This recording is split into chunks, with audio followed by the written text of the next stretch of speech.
Dear student, welcome to Angan Public School, subject Science, Standard 8.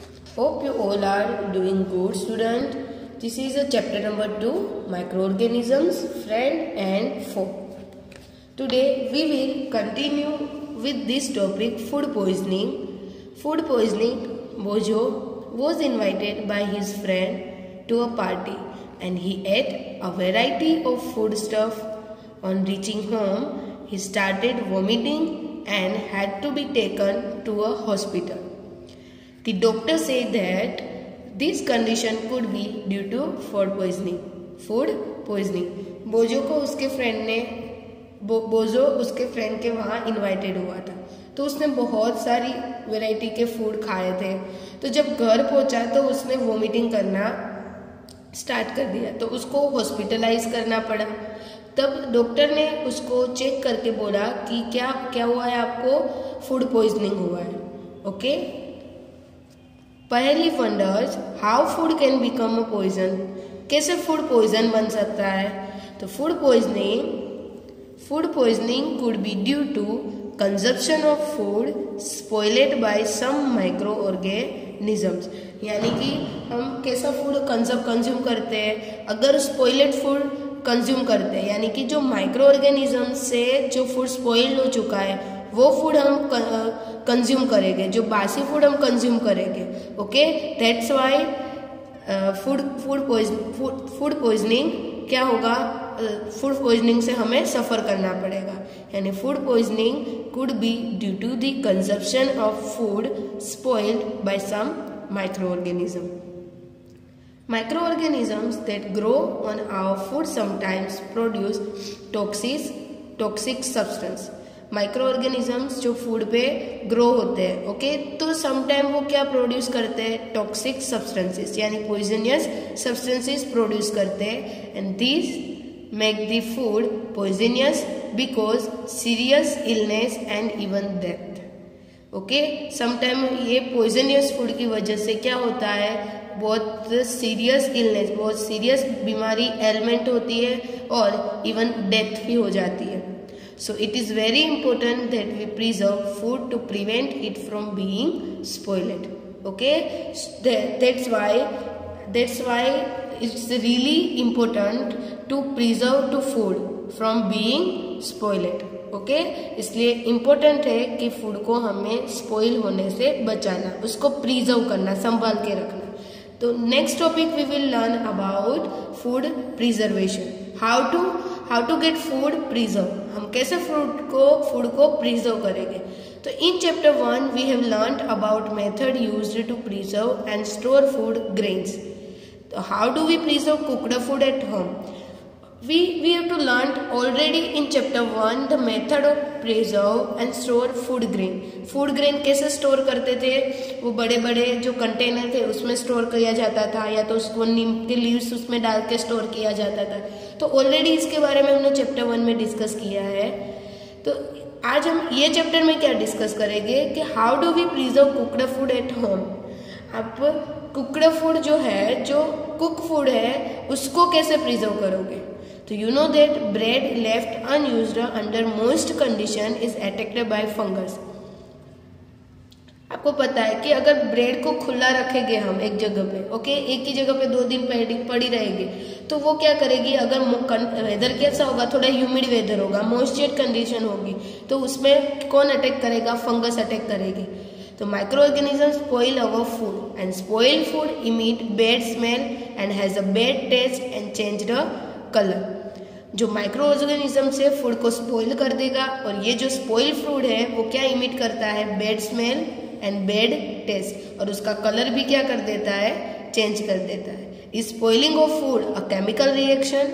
क्या food का spoil होना, okay, food का spoil होना वो क्या केमिकल रिएक्शन है. Is spoiling of food a chemical reaction. क्या स्पॉइलिंग फूड है वो केमिकल रिएक्शन है.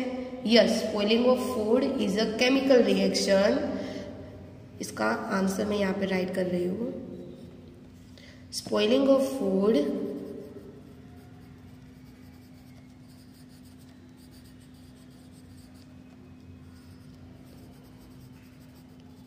a chemical reaction because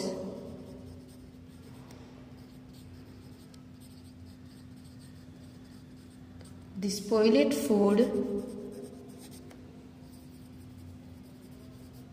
cannot be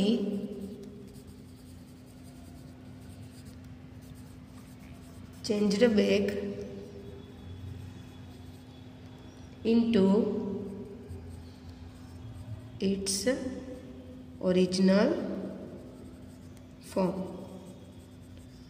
okay, spoiling food क्यों केमिकल रिएक्शन है? क्योंकि जो स्पॉइलिंग फूड है वो एक बार अगर स्पॉइल हो चुका तो वापस से उसको ओरिजिनल फॉर्म में वो कन्वर्ट नहीं हो पाएगा. That's why spoiling food is a chemical reaction. Spoiling of food a chemical reaction because the spoiled food cantt be changed back into its original form. Okay, next. Paheli bought some mangoes, but she could not eat them for a few days. Later she found that they were spoiled and rotten. But she knows that the mango pickle her grandmother makes doesn't spoil for a long time. She is confused. पहेली ने क्या कुछ mango purchase किए थे, okay, तो वो ज़्यादा दिन तक उसने खाए नहीं थे. ओके, तो थोड़े दिन बाद क्या हुआ कि वो क्या हो गए, रोटन हो गए यानी सड़ गए, स्पॉइल हो गए. तो वो सोच रही थी कि उसकी दादी माँ जो पिकल यानी अचार, मैंगो का अचार बनाती है वो तो लंबे टाइम तक ठीक रहता है, वो तो स्पॉइल नहीं होता है. तो वो कंफ्यूज थी.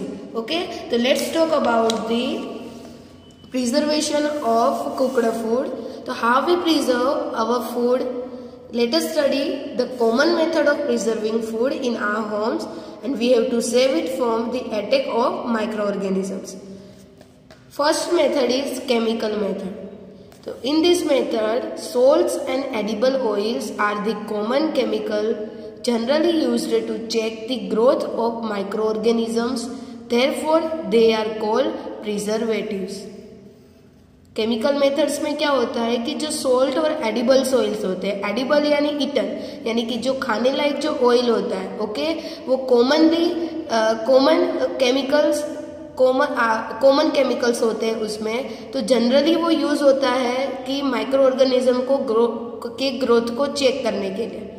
ओके, वो माइक्रो ऑर्गेनिज्म की ग्रोथ को क्या कर देता है, रोक देता है. तो इसलिए उसको क्या बोलते हैं, preservatives. We add salt or acid preservatives to pickles to prevent the attack of microbes. अब जो पहली का कंफ्यूजन है वो यहाँ पे दूर होगा. पिकल में दादी माँ ने क्या डाला होगा, सोल्ट और ऑयल. जो डालने से क्या होता है, जो माइक्रोब्स उसमें अटैक करते हैं उससे वो बचा पाए. Sodium benzoate and sodium metabisulphite are common preservatives. Sodium benzoate and sodium metabisulfide are common preservatives. ये दोनों जो सब्सटेंस है वो क्या है, कॉमन प्रिजर्वेटिव्स है. There are also used in jams, squashes to check their spoilage. Jams and squashes में ये यूज किए जाते हैं उसकी स्पॉइलेज यानी कि वो स्पॉइल होने से बचाने के लिए. Next method is preservation by common salt. Common salt से कैसे प्रिजर्व करते हैं? तो common salt has been used to preserve meat and fish for ages. Common salt होता है वो जो मीट और जो फिश है उसको लंबे टाइम तक प्रिजर्व करने के लिए यूज किया जाता था. Meat and fish are covered with dry salt to check the growth of bacteria. Meat और फिश को ड्राई सोल्ट से पूरा कवर किया जाता था. Salting is also used to preserve amla, raw mangoes and tamarind. Okay, जो सोल्ट है, okay, आपने देखा होगा घर पे टेमेरिन तो सबके घर पे ऐसे ही प्रिजर्व किया जाता है कि उसमें जो कॉमन सोल्ट होता है उसको पूरा उसका कवर कर देते हैं जिसकी वजह से क्या वो प्रिजर्व रहता है. ओके, कि वो स्पॉइल नहीं होता है. तो salting is also used to preserve आंवला.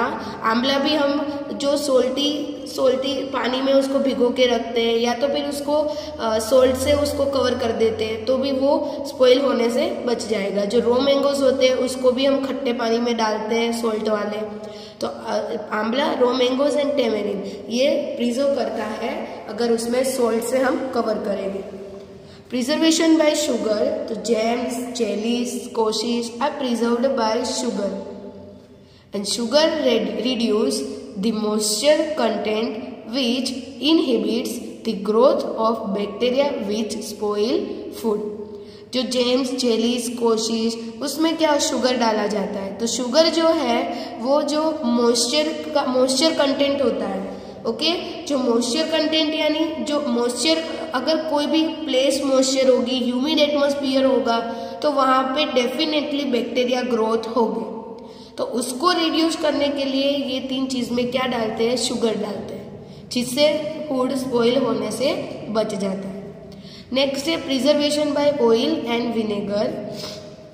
Use of oil and vinegar prevents spoilage of pickles because bacteria can't live in such an environment. Vegetables, fruits, fish, meat are often preserved by this method.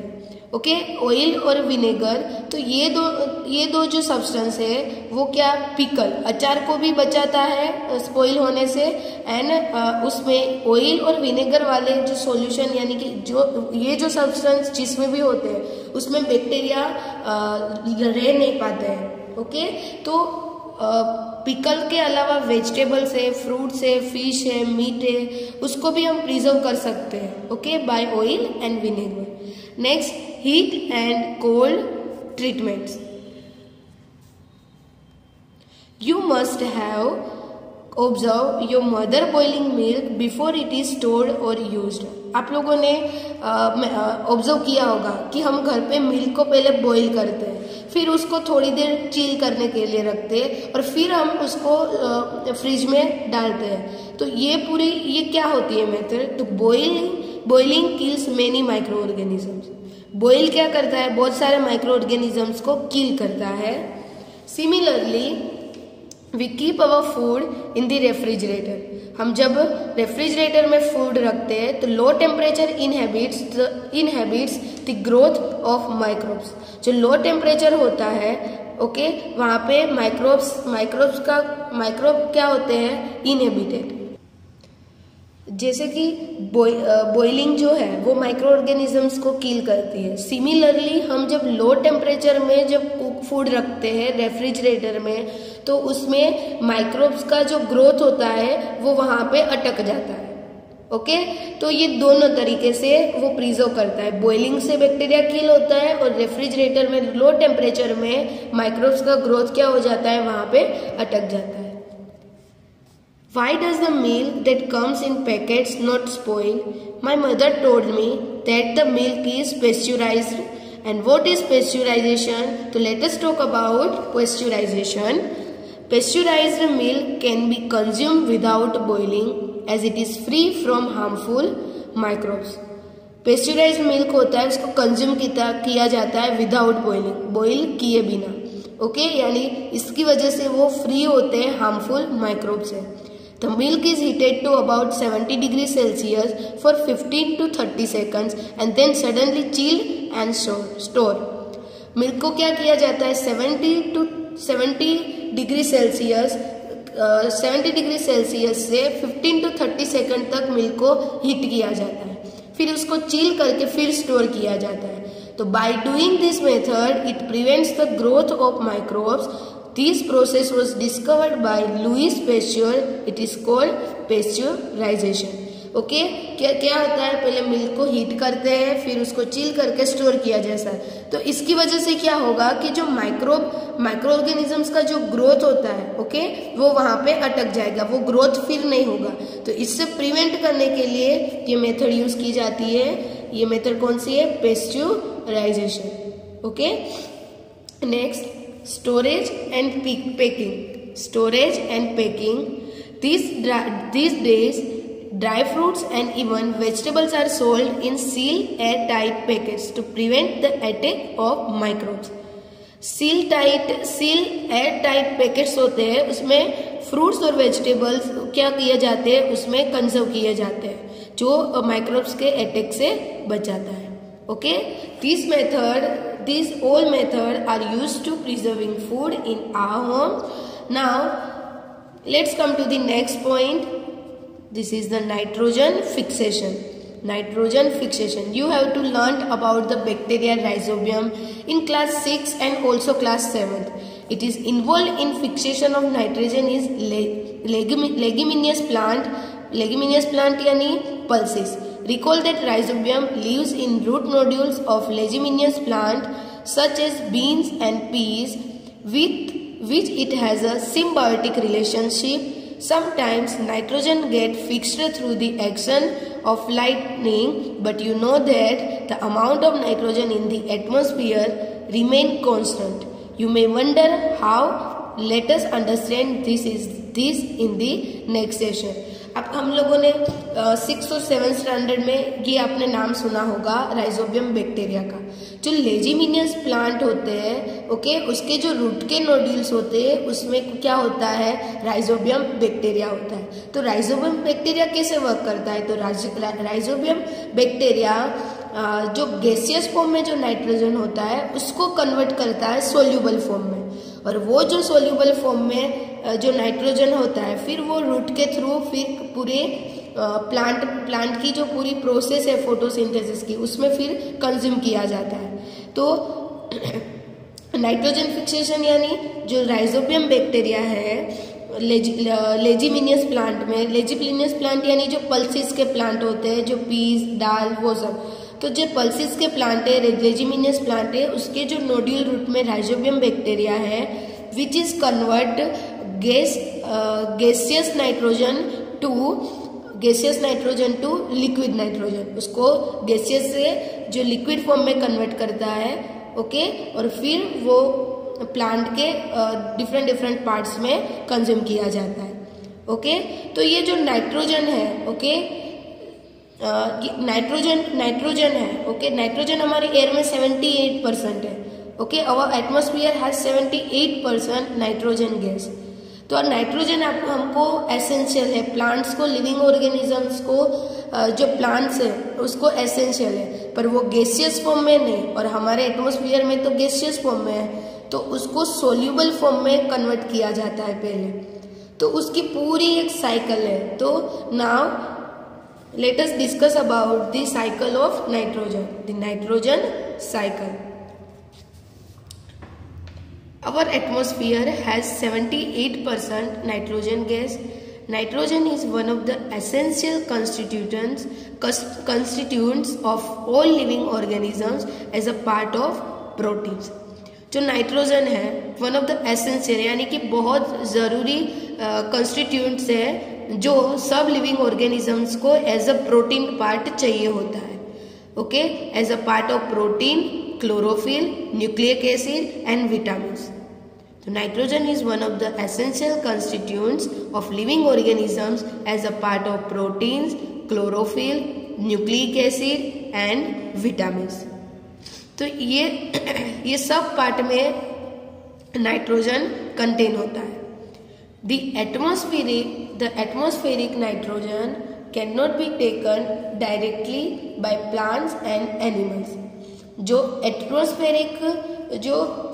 Atmosphere में जो nitrogen है उसको directly हम plants और animals वो consume नहीं कर पाते। तो certain bacteria and blue-green algae present in the soil fix nitrogen from the atmosphere and converted it into compound of nitrogen. Okay, कुछ bacteria for example rhizobium bacteria और जो ब्लू ग्रीन algae है वो क्या करते हैं, सोइल में nitrogen को फिक्स करते हैं। कौन से फॉर्म में, सोल्यूबल फॉर्म में, और फिर उसको कन्वर्ट किया जाता है compound of nitrogen. So once nitrogen is converted into these usable compounds, it can be utilized by plants from the soil through the root system. मैंने जैसे आपको बताया वैसे ही कि ये जो नाइट्रोजन जब कन्वर्ट होता है, जो यूजेबल कंपाउंड में कन्वर्ट हो जाता है, फिर वो प्लांट में यूटिलाइज किया जाता है सोइल के थ्रू, उसके जो रूट सिस्टम होते हैं उससे फिर वो यूटिलाइज किया जाता है। तो nitrogen is then used for synthesis of plant proteins and other compounds. जो नाइट्रोजन है वो बाद में जो प्लांट प्रोटीन प्रिपेयर करने में और अदर कंपाउंड प्रिपेयर करने में यूज किया जाता है। सिंथेसिस यानी प्रिपेयर करना। तो nitrogen is then used for the synthesis of plant protein and other compounds. Root में उसका यूज होने के बाद उसको फिर प्लांट प्रोटीन और अदर कंपाउंड्स में उसको प्रिपेयर किया जाता है। एनिमल्स फीडिंग ऑन प्लांट, फिर वो जो प्लांट होते हैं जो नाइट्रोजन कंपाउंड वाले, वो कौन फीड करता है? एनिमल्स। तो animals feeding on plants get this proteins and other nitrogen compounds. फिर जो एनिमल्स जो होते हैं वो क्या करते हैं? ये जो फीडिंग करते हैं, ये जो प्लांट्स है प्रोटीन वाले, उसको फीड करते हैं। और जो दूसरे अदर वो प्लांट में तो दूसरे नाइट्रोजन कंपाउंड्स भी होते हैं। तो when plants and animals die, bacteria and fungi present in the soil convert the nitrogenous waste into nitrogenous compound to be used by plant again। यानी कि जब प्लांट और जो एनिमल होता है, ओके, वो क्या उसकी डेथ हो जाती है, तो उसमें जो बैक्टीरिया और फंगी प्रेजेंट होते हैं, वो बैक्टीरिया और fungi present in the soil में जो बैक्टीरिया और फंगी होते हैं वो कन्वर्ट करते हैं नाइट्रोजन वेस्ट को नाइट्रोजनियस कंपाउंड में। ओके, प्लांट और एनिमल की जब डेथ होती है, जब सोइल में बैक्टीरिया और फंगी है, तो वो बैक्टीरिया और फंगी की हेल्प से नाइट्रोजनियस वेस्ट कन्वर्ट होते हैं नाइट्रोजनियस कंपाउंड में। And this is used by plant again. फिर वो प्लांट फिर से वो क्या करता है? यूटिलाइज किया जाता है। Certain other bacteria convert some part of them to nitrogen gas which goes back into the atmosphere। और कुछ दूसरे बैक्टीरिया होते हैं वो नाइट्रोजन गैस में कन्वर्ट करते हैं। कुछ बैक्टीरिया उसको नाइट्रोजनियस कंपाउंड में कन्वर्ट करते हैं और कुछ बैक्टीरिया नाइट्रोजन गैस में कन्वर्ट करते हैं एटमॉस्फेयर में। तो as a result the percentage of nitrogen in the atmosphere remain more और लेस कांस्टेंट। ओके, तो ऐसे साइकिल पूरी चलती रहती है। Okay, here given the figure of the nitrogen cycle, let us discuss this figure। Atmospheric nitrogen में से फिर मैंने जैसे बताया, नाइट्रोजन फिक्सिंग बैक्टीरिया जो होते हैं वो फिक्स एटमॉस्फेरिक नाइट्रोजन, वो क्या करते हैं? लाइक जो राइजोबियम बैक्टीरिया है उसके थ्रू जो गैसियस फॉर्म में नाइट्रोजन है उसको फिक्स किया जाता है नाइट्रोजन कंपाउंड में। ओके, तो एटमॉस्फेरिक नाइट्रोजन से ये टॉपिक जाएगा कि nitrogen fixing bacteria fix atmospheric nitrogen. Then क्या होगा? ये जो बैक्टीरिया होते हैं in turn fix nitrogen into nitrogenous compound. ये बैक्टीरिया फिर जो एटमॉस्फेरिक नाइट्रोजन है, राइजोबियम बैक्टीरिया पहले उसको कंज्यूम करता है एटमॉस्फेरिक नाइट्रोजन को, फिर वो बैक्टीरिया एटमॉस्फेरिक नाइट्रोजन को कन्वर्ट करते हैं बैक्टीरिया नाइट्रोजीनियस कंपाउंड में। और देन ये जो नाइट्रोजीनियस कंपाउंड है, ओके, वो किसमें? Compound of nitrogen in the soil में मिक्स होते हैं। ओके, फिर ये जो सोइल में से अपटेक बाय प्लांट, कौन अपटेक करता है? प्लांट उसको कंज्यूम करते हैं। और ये प्लांट को कौन कंज्यूम करता है? Animal eat plants. ये जो नाइट्रोजनियस कंपाउंड वाले प्लांट होते हैं एज अ प्रोटीन के फॉर्म में, तो उसको एनिमल्स कंज्यूम करते हैं। फिर एनिमल्स भी क्या होते हैं? जो एनिमल्स और प्लांट्स की जब डेथ हो जाती है, या तो उसका जो नाइट्रोजनियस वेस्ट फ्रॉम स्केरेशन, ओके, जो वो उसके जो स्केरेशन करते हैं, जब वो उसका जो वेस्ट निकलता है, और या तो फिर उसकी डेथ हो जाती है। ओके, फिर उसके सोइल में जो बैक्टीरिया होते हैं उसको फिर से क्या करते हैं? नाइट्रोजन कंपाउंड में कन्वर्ट करते हैं। फिर से वो प्लांट अपटेक करते हैं, फिर से वो एनिमल उसको खाते हैं, फिर से उसकी जब उसकी डेथ और उसके जो वेस्ट होते हैं उसमें से हमको नाइट्रोजन कंपाउंड मिलता है। तो ये प्रोसेस पूरी, ये साइकिल कंटिन्यू ही रहती है। ओके, फिर उसमें जैसे मैंने आगे बताया वैसे ही कि उसमें से कुछ बैक्टीरिया क्या करते हैं? उसको नाइट्रोजन कंपाउंड में कन्वर्ट करते हैं और कुछ बैक्टीरिया उसको गैसियस फॉर्म में कन्वर्ट करते हैं। तो bacteria turn compounds of nitrogen into gaseous nitrogen. यानी कि ये जो यहाँ से दो पार्ट में, यानी कि कुछ कंपाउंड उसको नाइट्रोजन कंपाउंड में कन्वर्ट करते हैं कुछ बैक्टीरिया, और कुछ बैक्टीरिया उसको किसमें? गैसियस नाइट्रोजन में कन्वर्ट करते हैं। तो ये जो गैसियस नाइट्रोजन होगा वो फिर से एटमॉस्फेरिक नाइट्रोजन बन जाएगा। फिर से ये साइकिल पूरी कंटिन्यू रहेगी। ओके, और हाँ, एंड नेक्स्ट एटमॉस्फेरिक नाइट्रोजन है वो लाइटनिंग में भी होता है, और ये जो लाइटनिंग की वजह से वो डायरेक्ट फिर किस में कन्वर्ट होता है, सोइल में नाइट्रोजन कंपाउंड में। आए समझ में? तो ये पूरी साइकिल नाइट्रोजन की स्टार्ट ही रहेगी। ओके, एटमॉस्फेरिक नाइट्रोजन से compound of nitrogen in the soil. Okay, and फिर ये जो कंपाउंड है वो प्लांट अपटेक करेंगे और फिर वो एनिमल और जब प्लांट कंज्यूम करते हैं, वो जब एनिमल के जो वेस्ट है, नाइट्रोजनियस वेस्ट फॉर कैरेक्शन, या तो फिर उसकी डेथ होती है, फिर से वो किस में कन्वर्ट हो गए, वो बैक्टीरिया किस में कन्वर्ट करेंगे, कंपाउंड्स ऑफ नाइट्रोजन में। ओके, और कुछ बैक्टीरिया उसको गैसियस नाइट्रोजन में कन्वर्ट करेंगे। तो ये पूरी साइकिल कंटिन्यूसली कांस्टेंट रहेगी। Okay, here we completed our chapter number 2, microorganism, friend, and 4. Let us discuss about the summary of this chapter. What we have to learn in this chapter? So in this chapter we have to learn about harmful microorganisms, some antibiotics, some virus, bacteria. Then today we have to learn nitrogen cycle. So let us discuss the summary of this chapter. First, microorganisms are too small and are not visible to the unnaked eyes. Micro organisms जो बहुत छोटे होते हैं और उसको वो visible होते नहीं है, उसको हम नेकेड आइज से देख सकते नहीं है।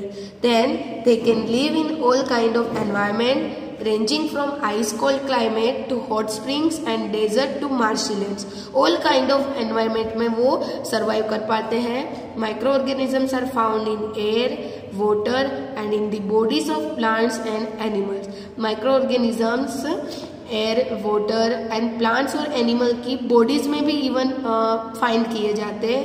दे में भी यूनिसेल्यूलर और मल्टी सेल्यूलर। यूनिसेल्यूलर यानी एक ही सेल भी होता है और एक से ज्यादा सेल्स भी होते हैं। Micro organisms include bacteria, fungi, protozoa and some algae. Viruses, though different from the above mentioned living organisms, are considered microbes. Micro organisms में बैक्टीरिया, फंगी, प्रोटोजा, सम algae, वायरसेस, ओके, ये सब कुछ चीजें माइक्रो ऑर्गेनिजम्स में include होती है। Then virus are quite different from other microorganisms. They reproduce only inside the host organisms, bacterium, plant और animal cell. Virus है वो quite different है बाकी another microorganisms से, because they reproduce only the host organisms like bacteria, plant और animal cell के अंदर वो reproduce होते हैं। That's why viruses are quite different from other microorganisms. Some microorganisms are useful for the commercial production of medicine and alcohol. कुछ micro organisms है वो useful होते हैं commercial production of medicine produce करने में यूजफुल है, अल्कोहल बनाने में यूजफुल है। Some microorganisms decompose the organic waste and dead plants and animals into simple substances and clean up the environment.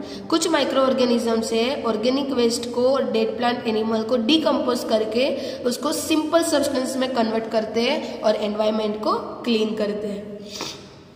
Next, protozoa causes serious disease like dysentery and malaria. Protozoa की वजह से malaria और डायसेनेटरी disease होते हैं। सब micro organism reside in the root nodules of leguminous plants and they can fix nitrogen from air into soil and increase the soil fertility.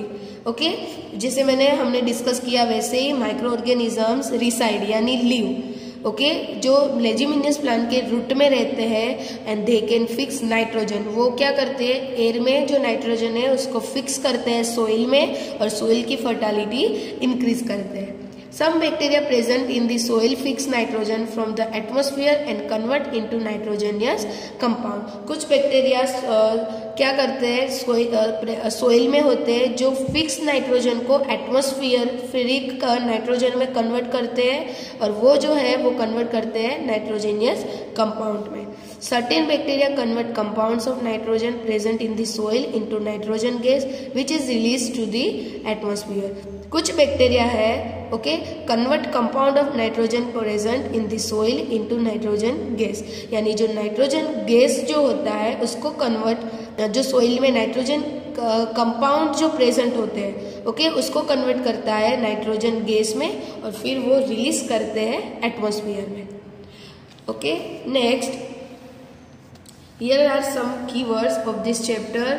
First, algae, antibiotics, antibodies. Antibiotics and antibodies, they both are different. Antibiotics यानी वो जो bacteria के सामने, bacteria को हमारी body में अगर हमको कुछ कोल्ड हुआ है या तो कुछ भी फ्लू हुआ है तो तब क्या काम आएगी एंटीबायोटिक्स, वो बैक्टीरिया को ग्रोथ होने से रोक देता है। और एंटीबॉडीज होती है वो जो हमारे जो सेल होते हैं, ओके, उसमें प्रोड्यूस होते हैं, वो भी क्या करता है, प्रिवेंट करता है बैक्टीरिया से।